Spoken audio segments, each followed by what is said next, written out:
In the age when the sky was still young and the earth breathed in gold, there lived Persephone, a maiden of blossoms, whose laughter made the meadows wake. She was the daughter of Zeus, lord of thunder, and Demeter, sovereign of the harvest, and wherever the girl stepped, flowers rose as if the world itself bowed before her. Demeter kept her close as a queen guards her last lamp in a storm.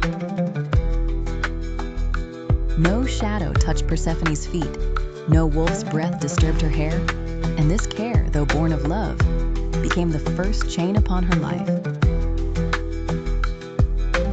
For even the gods, when they clutch what they treasure, plant the seeds of sorrow. Far below the sunless seas of stone, Hades sat upon his throne in the underworld, a king rich in darkness, ruling over silent halls where even time walked softly. He was not cruel by nature, but lonely as a sealed tomb, and his heart desired a bride who might bring a little spring into his night. So Hades climbed in secret to the throne of Olympus and spoke to Zeus, the shaper of storms and keeper of divine order. "Grant me Persephone," he asked, "and I shall bind my realm to the house of heaven."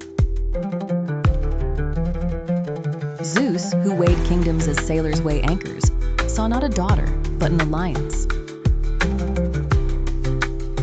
He knew Demeter would refuse. He knew grief would follow. Yet he nodded, and that nod was heavier than a spear thrust. Thus the betrayal was dressed as fate. One day, while Persephone gathered flowers in a shining field, the earth opened like a wound. Hades rose in his black chariot, and with arms like iron and a will like prophecy, he seized the maiden and carried her down into the gulf of night. Her cry pierced the air like a struck harp, but the wind took it, and the meadow returned to silence. When Demeter learned the truth from Helios, who sees all things beneath the sun, her sorrow became a storm without rain. She left Olympus and wandered among mortals in a veil of dust. She withheld her blessing from seed and root, and the world withered. The plow scratched barren soil, children wept for bread, and the altars of the gods grew cold. For no mortal can honor heaven while hunger gnaws at the bones. Then Zeus tasted the fruit of his own wisdom turned bitter. His halls echoed with the prayers of the starving, and even thunder could not silence the emptiness left by vanished worship. So he sent Hermes, swift-footed messenger, to the kingdom below with a command carved in law and fear: return the maiden. Hades obeyed, for no lord can defy the king of the sky forever. Yet before Persephone departed, he placed in her hand a pomegranate, red as spilled dawn. She, who had refused the feasts of the dead, tasted the fruit, and its seeds were like tiny chains hidden in sweetness.